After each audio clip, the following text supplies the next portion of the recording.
트럼프가 삼성을 버릴까요? 트럼프가 삼성을 버리지 않았을 때 좋은 점 뭐가 있을까요? 왜냐면 트럼프는 기본적으로 자기 치적을 내세우는 거를 너무 좋아합니다. 네네. 트럼프의 입맛에 맞는 공장을 삼성전자가 거기다 지어주겠다. 이재용 회장이 그 상속세 7조를 내기 싫어가지고 10년째 지금 재판을 받고 있잖아요. 네. 네? 네? 10년째 지금 재판을 받고 있는데 아니 옆에 좀 찔러주셔야죠. 네, 2월 4일날 그 선고가 있으니까 삼성 입장에서는 위기의식을 계속 고조시킬 필요가 있는 거죠. 정부 입장이나 아니면 새로 들어설 정부 입장에서도 네네. 이 반도체 산업이 무너지면 대한민국이 무너진다는 이 위기의식을 갖고 있을 거기 때문에 네네. 그럼 2월 4일날 아시잖아요. 그러면 개인적으로 궁금한 게 반도체 산업이 무너지면 우리나라가 무너진다는 말에 동의를 하십니까? 완전 동의하죠. 지금 상황에서 우리나라 반도체의 문제는 뭐냐? 네. 글로벌 왕따를 당하고 있다는 거예요. 왕따를 언제부터? 우리나라가 이상한 나라예요.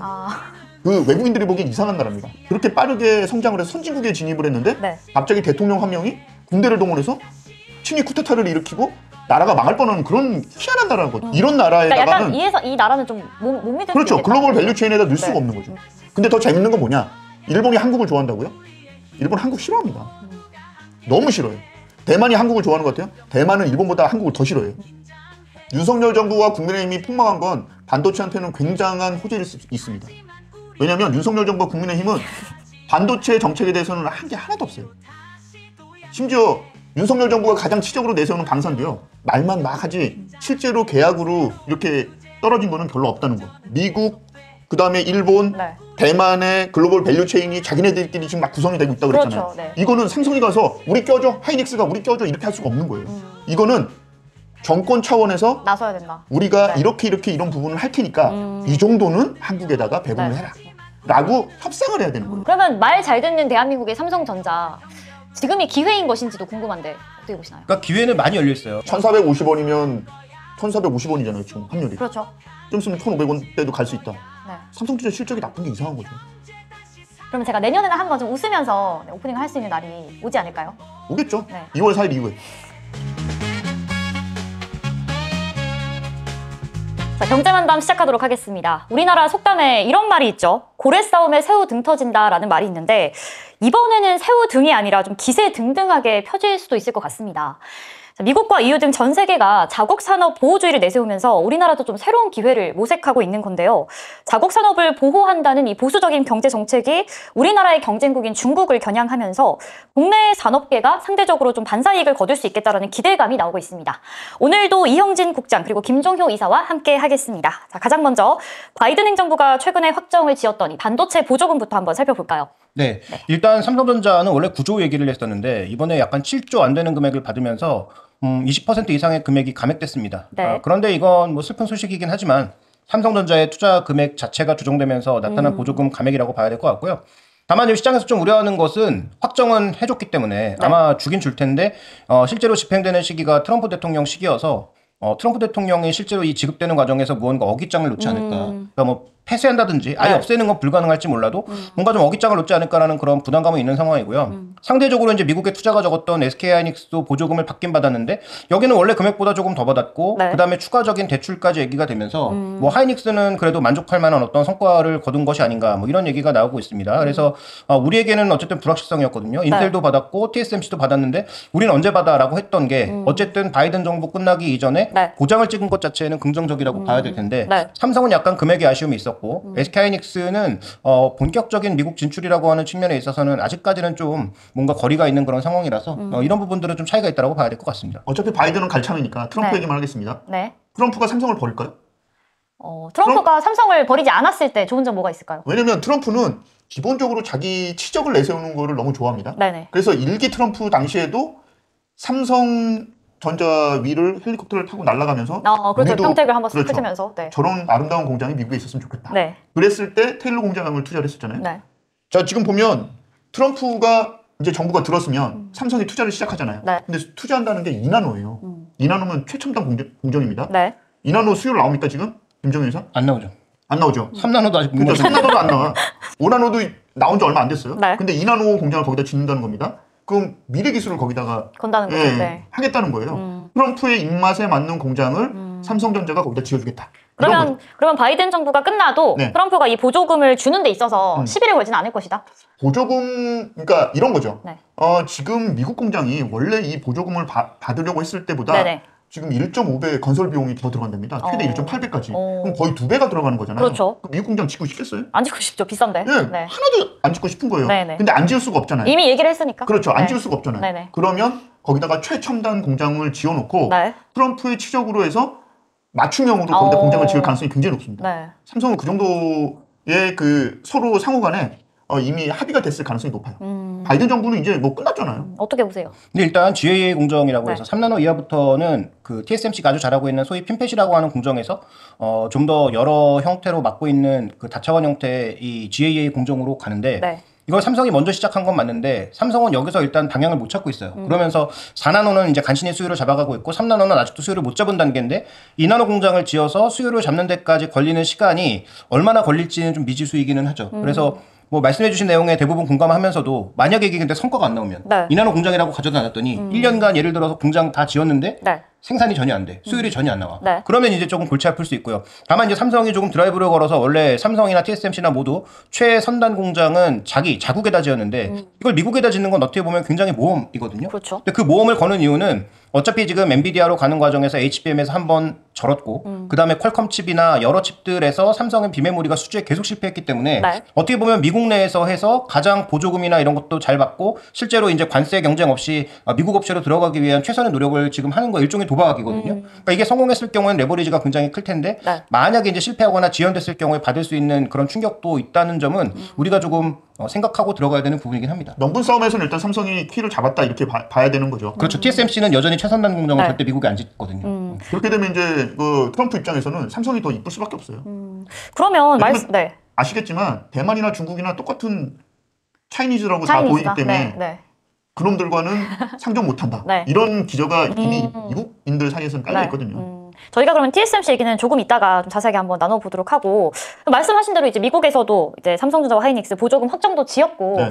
뭐 어찌됐든 간에 지금 하반기 실적 아직 나오지는 않았지만 뭐 그렇게까지 뭐 실적이 안 나오는 것 같다는 분위기는 아닌데 지금 증권사에서는 일제히 지금 목표 주가를 다 하향으로 그러니까 저번에도 낮췄는데 더 낮춘 거죠. 4분기 실적하고 네. 2025년 실적 얘기하시는 거예요. 네, 그래서 이 업황에 대한 평가가 굉장히 좀 박해지고 있는 것 같은데 내년도 어렵다 이게 좀 맞는 걸까요, 이 전망이? 근데 일단 기본적인 전제는 레거시 쪽이 안 좋다는 거예요. 네. 그러니까 지금 DDR4에서 상대적으로 품질이 떨어지는 쪽은 중국이 지금 공급을 시작하면서 이쪽은 이제 소위 이제 물량 싸움, 개싸움으로 갔어요. 네. 그래서 이쪽에서는 앞으로 가격을 잘 받긴 힘들어요. 네. 근데 어차피 지금 삼성전자와 그 다음에 지금 SK하이닉스의 주력은 다 DDR5로 옮겨갔기 때문에 여기서 이제 HBM을 누가 잘 만드냐 정도의 차이만 있는 것이지 DDR5의 가격은 그래도 유지가 되고 있거든요.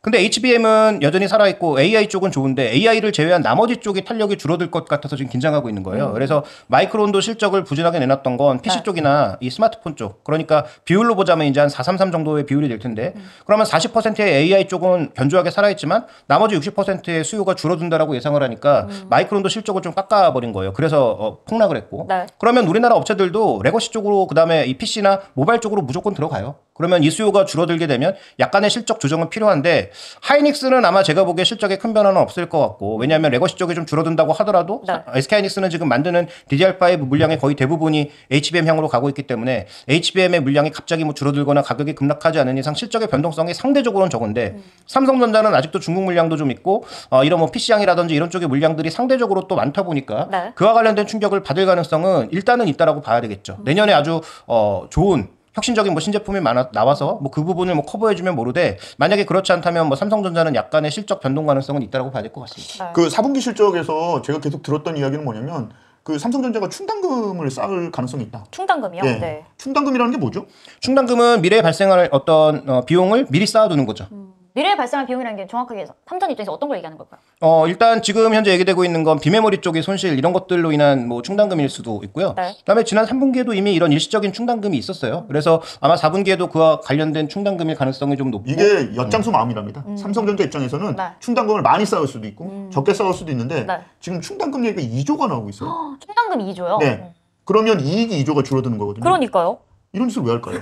굳이. 근데 이거에서 이제 이익을 줄여놓으면 네. 이거 만약에 나중에 그 비용이 발생하면 그 충당금에서 빠져나가는 거잖아요. 그러니까 일시적인 비용이 발생했을 때 그걸 커버해주는 측면도 있고 반대로 실제로 그 비용은 발생할 수도 있고 발생하지 않을 수도 있거든요. 있다. 네. 발생하지 않았을 때 나중에 이거 일시적인 이익으로 되고 돌아옵니다. 그냥 비상금 아니에요? 그러니까요. 그러니까 지금 4분기에 이익이 더 날 수 있는데 숫자를 조정할 가능성이 있다. 이런 얘기가 지금 들리고 있고요. 네. 그 얘기 또 2월 4일 날 이재용 선고 2차 선고가 있잖아요. 네. 그러니까 상고심이잖아요. 여기서 또 만약 유죄가 나오면 문제가 되는 거 아닙니까? 네네. 불법 승계 때문에. 네. 지금 이재용 회장이 그 상속세 7조를 내기 싫어가지고 10년째 지금 재판을 받고 있잖아요. 네. 네? 아, 네? 10년째 지금 재판을 받고 있는데 아니 옆에 좀 찔러주셔야죠. 네, 대답하지 2월 말라고. 4일날 그 선고가 있으니까 삼성 입장에서는 위기의식을 계속 고조시킬 필요가 있는 거죠. 아, 2월 4일 전까지 좀 털어내야겠다. 털어내는 게 아니고 그때까지 계속 우리나라 반도체가 이렇게 어려워진다. 우리가 무너지면 그렇죠. 큰일 난다. 1월 첫째 주 네. 금요일 날 거의 그 잠정실적 4분기 잠정 네. 실적을 낼 거 아니에요. 네네. 근데 그때 실적이 안 곡소리를 한번 좋으면 한다. 네. 그렇죠. 네. 그러면 정부 입장이나 아니면 새로 들어설 정부 입장에서도 네네. 이 반도체 산업이 무너지면 대한민국이 무너진다는 이 위기의식을 갖고 있을 거기 때문에 네네. 그럼 2월 4일 날 아시잖아요. 그러면 개인적으로 궁금한 게 반도체 산업이 무너지면 우리나라가 무너진다는 말에 동의를 하십니까? 아, 완전 동의하죠. 아, 동의하십니까? 그렇군요. 그러면 그러니까 뭐, 네. 그러니까 이재용 선고가 있기 전까지 분위기는 계속 올려야 됩니다. 아, 그러니까 뭐 말씀을 길게 하셨지만 한마디로 네. 우리에겐 이재용 회장님이 필요합니다. 아, 그렇죠. 이 네. 주문을 할 가능성이 높다는 거죠. 그래서 네. 충당금 얘기가 계속 나오고 있고 이 삼성전자 이익이 조정이 될 가능성이 있다. 근데 제가 궁금한 게 굉장히 좀 알쏭달쏭했던 게요. 그 삼전의 이 부진이 아까 말씀하신 대로 뭐 전통적인 레거시 반도체 수요 부진 그리고 HBM에서 주도권을 갖지 못한 게 원인이다라고 기사를 봤거든요. 그럼 반대로 그 HBM 시장에 어느 정도 주도권을 갖고 있는 하이닉스를 또 살펴봤는데 여기도 예상 추정치가 감소를 했어요. 그런데 원인은 전통 수요처 부진이라고. 뭐 이것도 별로고 근데 저도 별로고. 문제는 네네. 그거예요. HBM이 아무리 잘 나간다 그래도 네. 지금 그 반도체 시장 전체를 커버할 수는 없거든요. 그 하이닉스는 HBM 때문에 지금 잘 나가는 거 맞아요. 네네. 그런데 이제 지금 상황에서 우리나라 반도체의 문제는 뭐냐? 네. 글로벌 왕따를 당하고 있다는 거예요. 아, 왕따를 언제부터? 우리나라가 하는 거죠? 이상한 나라예요. 아, 그 외국인들이 보기엔 이상한 나라입니다. 이상한 나라라는데 어떻게 예. 이상하다는 거죠? 민주주의가 네. 이렇게 발전을 하고 네. 그렇게 빠르게 성장을 해서 선진국에 진입을 했는데 네. 갑자기 대통령 한 명이 군대를 동원해서 친위 쿠데타를 일으키고 나라가 망할 뻔한 그런 희한한 나라거든요. 근데 굉장히 놀라운 게 네. 와, 굉장히 그 다음 질문으로 스무스하게 넘어가시니까. 아니 정말이에요. 네. 왜냐면 네, 맞아요. 네. 그래서 글로벌 왕따 그러니까 이런 그러니까 나라에다가는 약간 이 나라는 좀 못 믿을 그렇죠. 수 있겠다. 글로벌 밸류체인에다 넣을 수가 네. 없는 거죠. 언제 바뀔지 모르니까. 예, 상황이. 언제 상황이 그 네. 정치적인 불안정한 상황이 언제 바뀔지 모르기 때문에 네. 글로벌 밸류체인에 넣을 수가 없는 겁니다. 근데 더 재밌는 건 뭐냐? 일본이 한국을 좋아한다고요? 일본 한국 싫어합니다. 너무 싫어요. 대만이 한국을 좋아하는 것 같아요? 대만은 일본보다 한국을 더 싫어해요. 그럼 미국은 한국을 좋아할 거냐? 한국은 굉장히 불안정한 상황이에요. 오히려 대만보다도 중국 침공이 바로 눈앞에 있는 대만보다도 더 불안정한 상황이니까 미국 입장에서는 일본이랑 대만이랑 손을 미국 잡는 게, 이렇게 네. 3강 라인으로 해서 반도체 글로벌 밸류체인을 정착시키고 있는 그런 상황이 벌어지고 있다는 거예요. 거기서 한국이 끼어들 상황이 별로 없다. 이게 내년도 반도체 실적의 가장 큰 문제가 아닐까라는 생각을 합니다. 네, 그리고 어쨌든 지금 말씀하신 대로 지금 정치적 불확실성, 그러니까 아직까지 완전히 해소가 된 건 아닌 건 그렇죠. 확실하지 네. 않습니까? 그러다 보니까 이제 우리도 뭐 곧 트럼프도 이제 임기를 시작할 거고 이 산업 정책의 공백도 좀 높아진 것 같은데 이 반도체 관련해서 어쨌든 정부에서 손을 쓰고 있는 부분이 있을까요? 네, 지금 이제 정부 쪽에서 얘기하고 있는 건 원래 반도체 쪽에 지원하고자 했던 여러 가지 보조금들은 네. 차질 없이 진행하겠다. 특히 일단은, 미래산업과 네. 관련돼서 로봇, 반도체, 바이오 뭐 이런 쪽의 어떤 정책 자금들은 네. 그 끊임없이 제공하겠다라고 했는데 이거 뭐 다 뭐 별 의미가 없는 게 만약에 새 정부가 들어서게 된다면 네. 새 정부에서 판을 또 새로 짤 가능성이 있기 때문에 그런데 어쨌든 새 정부가 들어온다고 하더라도 네. 기존에 잡고 있던 맥락에서 아주 크게 180도로 바뀔 가능성은 낮다라고 봐야 쉽지 되겠죠. 않죠. 네. 그래서 일단 기본적으로 보조금이라든지 이런 형태의 자금은 들어갈 가능성이 높고요. 다만 이제 이 정부에서 굉장히 강도 높게 추진해 왔던 게 용인 클러스터예요. 네. 여기다가 맞아요. 용인에다가 산학연단지 뭐 몇백 조짜리를 맞아요. 짓는다 해서 뭐 우리나라 뭐 몇 년 동안 몇백 조 투자할 거다 이런 얘기가 있었는데 네. 이거 과연 될 거냐라는 건 좀 살펴봐야 돼요. 윤석열 정부와 국민의힘이 폭망한 건 반도체한테는 굉장한 호재일 수 있습니다. 왜냐하면 윤석열 정부와 국민의힘은 반도체 정책에 대해서는 한 게 하나도 없어요. 그래서 이 사람들은 말만 할 뿐이지 지금까지 실질적으로 산업 지원에 성공한 적이 없어요. 근데 본인들이 다리를 절어가지고 이제 정권이 망했잖아요. 그리고 정부 여당이라고 불렸던 국민의힘도 이제 아무것도 못하게 된 거고 한덕수 대행이 대통령 대행이라고 하지만 자기가 무슨 힘이 있다고 반도체를 지원을 해요. 그냥 남은 시간이나 가고 도장이나 찍으면서 새 대통령 그냥 나올 수 있게 일이나 잘 닦아주면 되는 사람인데 그 얘기는 새 정부와 새 여당이 반도체 지원법을 새롭게 구성할 가능성이 있어요. 근데 지금 K칩스법이라고 하는 네. 정부 여당이 내놓은 반도체법은요. 네. 직접 지원이 아예 없습니다. 간접 지원인가요? 예. 어떤 식이죠? 어떤 식이라고 물어보지 마세요. 이제 그거는 안 할 거니까. 예. 새롭게 발의를 할 겁니다. 알겠습니다. 그래서 직접 지원, 네. 직접 자금 지원. 일본이 직접 자금 지원한 것처럼 대만이 직접 자금 지원한 것처럼 네네. 미국이 마이크론한테 돈을 때려박는 것처럼 인텔한테 돈 주는 것처럼 우리나라도 직접 지원하는 법안을 만들게 될 겁니다. 그러니까 우리나라는 지금 지원하는 정책의 방향이 투자하면 세액공제 이런 네. 식이었어요. 그러니까 너가 100조 투자하면 그 중에서 세금 얼마 떼줄게 이런 나중에 식인데. 추후에, 네네, 네네. 그렇죠. 그런데 지금 뭐 일본이라든지 미국은 아예 대놓고 금융을 밀어주고 있죠. 네, 그렇죠. 뭐 아주 저금리로 제공해준다든지. 그다음에 R&D 비용 뭐 삭감해주는 건 우리나라랑 뭐 크게 뭐 같은 상황이고요. 그러니까 네. R&D 비용은 전체 세금 삭감. 그다음에 투자 세액 공제 뭐 이런 것들도 아마 당연히 패키지로 가겠지만 조금 더 필요한 것은 좀 더 공격적인 R&D 비용의 확대 이런 것들이 네. 지금 우리에게 필요한 거거든요. 왜냐하면 뭐 삼성전자 입장이나 SK하이닉스 입장이나 모두 마찬가지고 지금 그 미국 주식시장에서도 그동안 엔비디아의 거의 독점적 지위가 유지되다가 네. 최근 들어서 브로드컴이라는 굉장히 뜬금없는 회사가 그렇죠. 뜨기 시작하면서 네. 이 회사가 뭐 세계 회사랑 갑자기 뭐 AP를 논의하고 있다는 등 여러 가지 얘기들이 나오고 있는 상황이잖아요. 그러니까 엔비디아의 독점이 깨질 수 있는 그런 상황이기 때문에 여기에 또 대응해서 수많은 그런 노력들이 필요한데 브로드컴은 대표적으로 에이직이라고 하는 주문형 반도체 회사란 말이에요. 네. 그러니까 이건 범용 반도체처럼 막 찍으면 되는 그런 게 아니에요. 그러니까 주문하는 대로 만들어줘야 되는 그런 형태일 텐데 네. 그러면 이거 라인별로 아마 공정을 달리해야 되거나 그럴 수도 있거든요. 비메모리 쪽에서. 그러니까 그런 형태로 갔을 때 삼성전자가 이 물량을 가져오려면 네. 지금처럼 동일한 라인들 쫙 가는 그런 형태보다는 네. 다른 형태의 공장들이 필요할 수도 있고 이와 관련된 여러 가지 장비 수주라든지 네. 이런 것들에 돈이 많이 필요할 수 있죠. 물론 삼성전자가 충분한 현금 시재를 가지고 있다고는 하지만 기업 입장에서 봤을 때 싼 자금을 정부에서 준다고 하면 안 쓸 이유가 전혀 없거든요. 그렇죠. 네, 그런 측면에서 아마 이제 국장이 말씀하셨던 근데 그런 이제 문제가 있어요. 형태. 국민의힘 의원들이 되게 무식합니다. 무지하죠. 반도체에 대한 이해도가 굉장히 떨어지는 사람들이에요. 그러니까 K칩스법 같은 거를 정부 여당이랑 해가지고 세액공제라는 방식으로 해서 지원을 해주겠다. 그리고 자기는 힘도 없어요. 왜냐면 의석수가 모자르잖아요. 근데 문제가 있어요. 새로운 대통령이 민주당에서 나올 가능성이 굉장히 높습니다. 근데 민주당에 있는 국회의원들도 무식해요. 이 사람들 반도체에 대해서 공부를 전혀 안 하고 있어요. 이렇게 무식한 사람들이 정권을 잡았을 때 제대로 된 정부 지원이 나올 수 있느냐. 그거는 언론에서 계속 지적을 해줘야 돼요. 그러면 우리가 오늘 유튜브 제목을 여야 반도체 공부를 해야 할 거 이런 아니죠. 걸로? 무식한 국회의원들 정신 차려야죠. 왜냐면 민주당 같은 경우에 잘 보세요. 이번만 하고 또 다음 대통령을 잡을 가능성이 높잖아요. 두 정권은 무슨 식으로 잡았냐면 정상적으로 잡은 적이 없어요. 박근혜가 탄핵돼가지고 보궐 대통령이 문재인이 됐고 이번에 윤석열이 탄핵이 돼서 또 보궐 대통령이 누가 될 가능성이 있다는 거죠. 이 사람들은 정상적으로 그 나라 경영에 대해서 고민을 하다가 대통령, 그러니까 수권을 한 게 아니에요. 권력을 잡은 게 아니기 때문에 생각이 별로 없어요, 이 사람들이. 그러니까 이 반도체가 대한민국에 굉장히 중요한 거를 그냥 얼핏 알지만 세심하게 공부를 안 했기 때문에 또 엉망진창인 법안을 내놓을 수 있으니까 네. 무지하게 때려줘야 됩니다. 그러니까 정신 차리라. 그러니까 결과적으로는 이 정권이 뭐 그러니까 같은 당으로 유지가 되든 아니든 간에 이 반도체 정책을 반도체 정책을 좀 지원하는 데 있어서 겉핥기식이라던가 뭔가 좀 실질적인 지원은 좀 어려울 가능성이 그러면 안 되죠. 있다. 왜냐면 잘 보세요. 네. 앞서서 말씀드렸잖아요. 미국, 그다음에 일본, 네. 대만의 글로벌 밸류 체인이 자기네들끼리 지금 막 구성이 되고 있다고 그랬잖아요. 그렇죠. 네. 이거는 삼성이 가서 우리 껴줘, 하이닉스가 우리 껴줘 이렇게 할 수가 없는 거예요. 이거는 정권 차원에서 나서야 된다. 우리가 네. 이렇게 이런 부분을 할 테니까 이 정도는 한국에다가 배분을 네. 해라. 라고 협상을 해야 되는 거예요. 왜?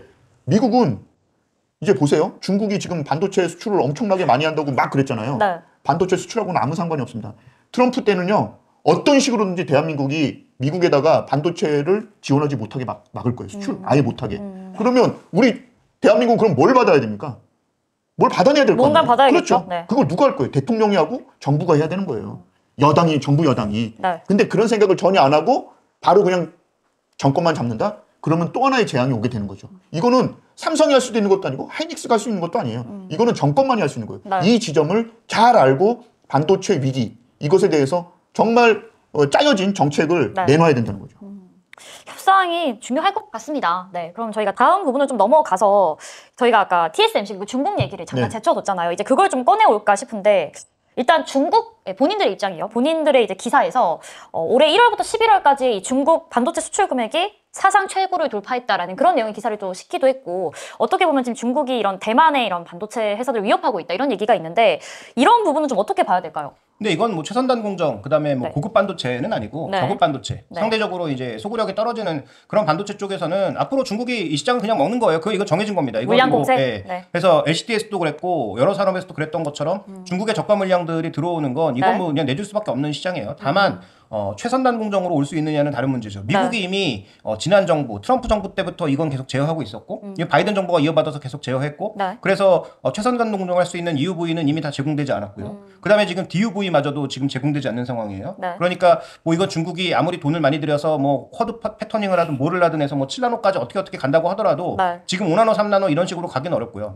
그다음에 지금 뭐 소위 가장 잘하고 있다는 TSMC도 제가 보기에 3나노에서 2나노로 내려가는 게 생각보다 그렇게 쉽지 않을 수 있어요. 그래서 이런 과정에서 보면 네. 어차피 저가 시장은 내주는 것이고 이건 뭐 내줄 수밖에 없는 시장이라고 본다면 상대적으로 우리는 고부가가치화를 잘하는 노력을 할 수밖에 없다라고 보여지고 있고 삼성전자가 지금까지 이걸 잘 못해서 욕을 먹고 있는 상황인 거거든요. 네. 그래서 삼성전자가 비메모리나 메모리나 모두 소위 이제 그 고부가가치 쪽에 잘 적응을 하는 모습을 보여준다면 지금처럼 뭐 나빴던 주가 흐름은 돌파해낼 수 있는 상황이라서 저는 이건 부정적인 측면이 분명히 있지만 네. 향후 우리나라 회사가 어떻게 하느냐에 따라서 오히려 긍정적인 부분도 있다 이렇게 보고 있습니다. TSMC가 중국에다가 이제 칩을 팔 수 있을까요?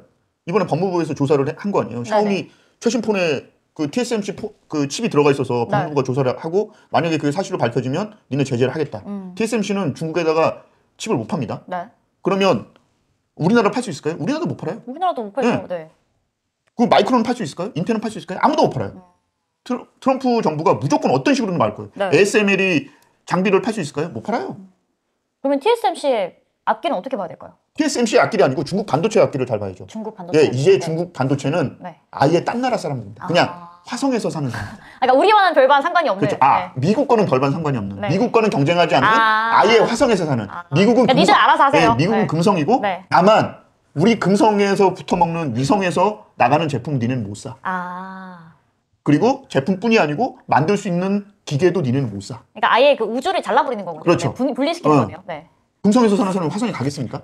안 되죠. 돼요. 네네. 그냥 화성에서 후진 반도체 가지고 니네가 이상한 기계 만들어가지고 쓰든지 말든지 팔아먹든지 말든지 그건 니네가 알아서 해. 니들끼리 알아서 근데 하세요. 네. 우리하고 연계돼 있는 이 글로벌 밸류 체인에 들어간 네. 여기에 있는 최첨단 반도체 그다음에 공작 기계 이런 거는 살 수가 없어. 네. 그거는 알고 있어. 이거를 트럼프 정부에서는 명확하게 보여줄 겁니다. 그리고 그걸 못 팔잖아요. 네. 그거에 대한 반대 개품 보여줘야 돼요. 근데 앞서서 얘기했지만 삼성전자가 디램의 그 지배적 사업자니에요. 그래서 가격도 자기네가 마음대로 올렸었는데 중요한 건 삼성전자가 지금 만약에 타이밍을 놓친다. 네.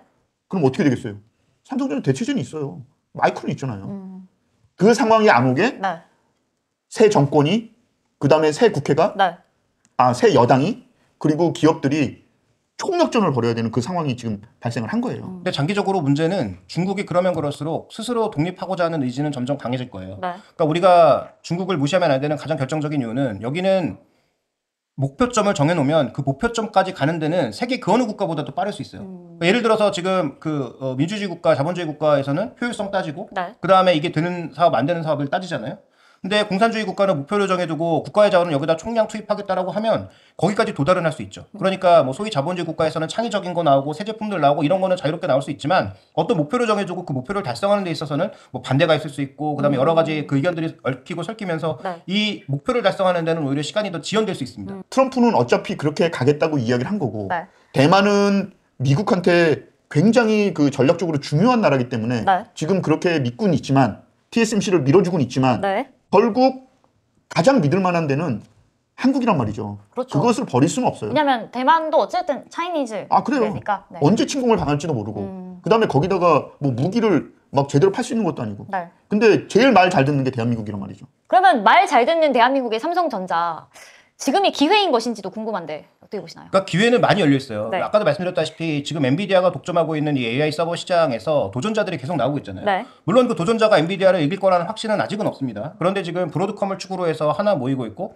그다음에 이제 내년도에 예정은 이제 뭐 상반기 중에 나온다고 하는데 짐 네. 켈러가 이끌고 있는 펜스토렌트가 HBM 없이도 퍼포먼스 낼 수 있는 AI 서버 만들 수 있다라고 공언은 해놓은 상태인데 네. 여기 지금 우리나라 기업들이 엄청나게 투자해놨습니다. 삼성전자, LG전자, 현대차 다 투자해놨거든요. 네. 그러니까 만약에 이런 데가 정말로 좀 좋은 제품 만들어서 나오기 시작하면은 그러면 이제 이 판도 달라지는 거예요. 그래서 지금 설계는 일본의 라피더스에게 맡기는 것으로 얘기가 되고 있고 네. 생산은 아마도 TSMC하고 삼성전자가 같이 하거나 삼성전자가 할 가능성이 언급이 되고 있어요. 네. 그러면 지금까지는 엔비디아향 물건을 수주하고 있는 TSMC와 SK하이닉스와 연계된 이쪽이 압도적인 우위를 차지했는데 만약에 대체칩이나 이런 것들이 정말로 만들어지고 그런 물량들이 일부 삼성전자로 옮겨갈 수 있다면 이건 뭐 생각보다 꽤 뭐 다른 방향이 될 수 있고 그다음에 아까 말씀드렸던 것처럼 지금 거의 모든 IT 업체들이 엔비디아에서 벗어나고 싶어해요. 네. 그러니까 범용은 엔비디아 거 쓰는 거 맞는데 지금 추론 방식으로 갔을 때는 엔비디아의 AI 가속기를 벗어나서 다른 걸 만들어 보려고 엄청나게 노력을 하고 있죠. 그래서 이런 물량들을 만약에 삼성전자의 그 테일러 공장에 받아올 수 있다면 삼성전자는 새로운 기회가 될 수 있어요. 근데 여기는 다 전제가 깔리죠.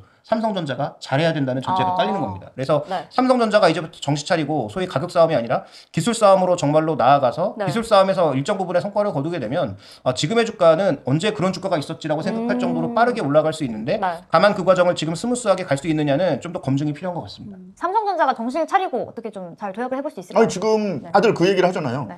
원래 그 컴퓨터에서 제일 중요한 게 뭡니까? 컴퓨터 두뇌가 뭐예요? CPU잖아요. CPU 죠? CPU잖아요. 네. 근데 지금 그래픽카드 GPU로 지금 인공지능을 돌리고 있거든요. 네. 그러니까 모두가 다 생각하는 건 CPU에서 그 기능을 해야 된다. 이거잖아요. 네. 그러면 뭐예요? 원칩 싸움이 되는 거잖아요. 네네. 그런 거 제일 잘하는 데가 어디예요? 삼성전자가 제일 네. 잘하는 거예요. 만약에 김종효 이사가 이야기했던 것처럼 패러다임의 전환이 되면 언제 그랬냐는 듯 엔비디아 세상이 없어질 수도 있어요. 그 상황이 오기 전까지 네. 삼성전자는 HBM을 계속 만들어낼 겁니다. 근데 누누이 얘기했잖아요. 네네. 삼성전자가 HBM을 안 만드는 건 아니다. HBM을 만드는데 다만 엔비디아에 공부를 못할 뿐이다. 그렇죠. 퀄 테스트를 네, 통과를 통과 못해가지고. 못해서, 네. 다른 데서는 다 HBM을 삼성전자가 쓰고 있어가지고 삼성전자는 만드는 족족 다 팔아먹고 있거든요. 그러니까 만약에 대체제가 엔비디아의 대체제, GPU의 대체제가 성공을 한다. 네. 그럼 삼성전자는 나쁠 게 하나도 없는 거예요. 그리고 엔비디아도 CPU가 있어요. 네. 이번에 이제 새로 만드는 블랙엘 칩에는 그 AI 가속기가 GPU만 붙는 게 아니고 GPU를 대체할 수 있는 CPU까지도 붙여서 같이 갑니다. 그런데 엔비디아도 지금 이 CPU 개발에 열을 올리고 있지만 엔비디아가 개발한 이 CPU가 과연 좋은 CPU냐는 이것도 또 논란거리예요. 그러니까 지금 AI 가속기를 통해서 학습시키는 데는 최적화되어 있다는 건 누구도 부정하지 않아요. 이건 뭐 그 쿠다 플랫폼까지 해서 압도적인 우위를 차지했는데 이게 이제 추론 과정에서 CPU가 붙는 과정에서는 아까 얘기했던 뭐 짐 켈러의 텐스토렌트가 이길 거냐, 네. 아니면 엔비디아가 여전히 잘할 거냐, 아니면 새로운 업체들과 브로드컴의 조합이 잘할 거냐라는 것도 있고요. 근데 또 하나의 문제점.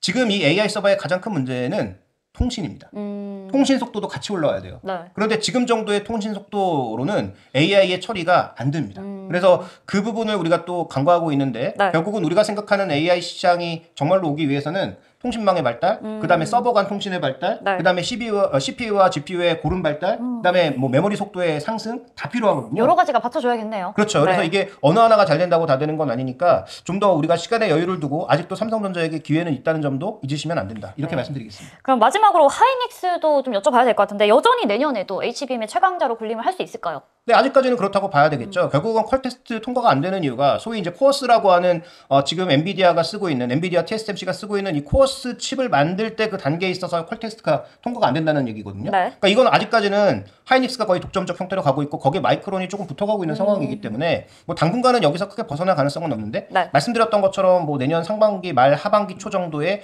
새로운 칩들이 나오고 그런 칩들이 새로운 패러다임을 제공했을 때 지금과 똑같은 형태가 될 거냐는 좀 더 지켜봐야 되겠죠. 그래서 네. 어쨌든 지금 생산 용량 기준으로 네. HBM이 엔비디아로 들어가는 걸 기준으로 하는 게 아니라 단순하게 생산 용량 기준으로만 봤을 때는 벌써 하이닉스하고 삼성전자가 비슷해졌습니다. 오. HBM의 생산 양은. 네. 그렇다면 이제 어느 쪽으로 방향을 끌고 갈 수 있느냐에 따라서 달라질 수 있는 거기 때문에 하이닉스는 뭐 상반기까지는 실적의 변화가 낮을 거로 보이는데 내년에도 실적의 HBM 변화는 낮을 걸로 보이는데 레거시 쪽과 그다음에 패러다임 변화에 따라서 밸류에이션 자체가 달라질 수 있는 위험이 있다 정도를 말씀드리겠습니다.